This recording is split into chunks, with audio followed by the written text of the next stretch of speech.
For there is a way that seemeth right unto a man, and the Bible says the end thereof are the ways of destruction. Many of you have tried all kinds of things, believing it was God that spoke to you. Now the result is showing it was not God. Use this conference to fine-tune your hearing. Fine-tune your hearing. Fine-tune your hearing. To wait upon the Lord means to wait until his word comes. The prophetic word that becomes a compass, helping you to navigate through the season you are about to enter. Number 3, what does it mean to wait upon the Lord?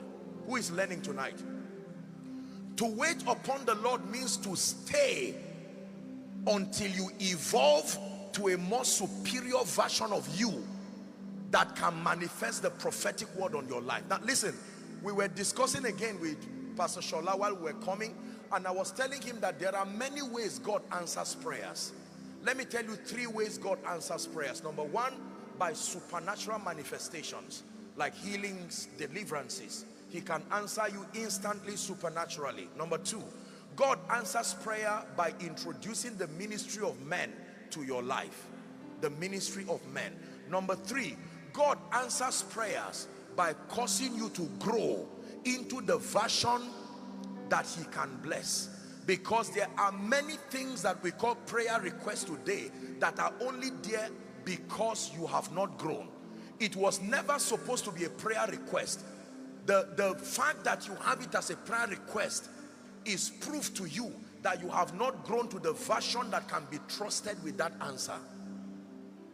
Are we learning now?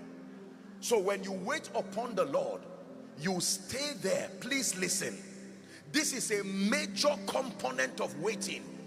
To wait until you mold like a reptile, like a snake, coming out of your former self into a more spiritual version, a more consecrated version, a more enlightened version. To wait upon the Lord means to stay in his presence until that which becomes a limitation to your next level is broken. The flesh, the encumbrances that tie you down, the weights, you stay in his presence until that circumcision happens.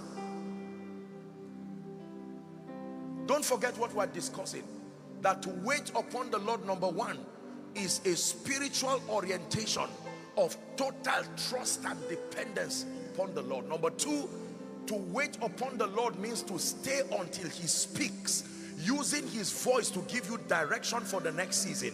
Number 3, to wait upon the Lord means to stay in his presence until his presence does something to you and evolves you to a more spiritual version, a more powerful version, a version of you with greater capacity to now be able to handle the weightier things that he wants to bring you into.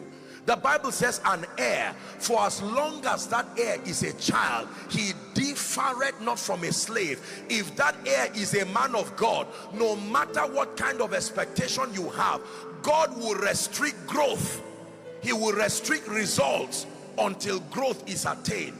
God will restrict results until growth is attained. There are many restrictions that are not demonic. It is the mercy of God. He is stopping you from wasting your seasons, so he keeps you until you grow.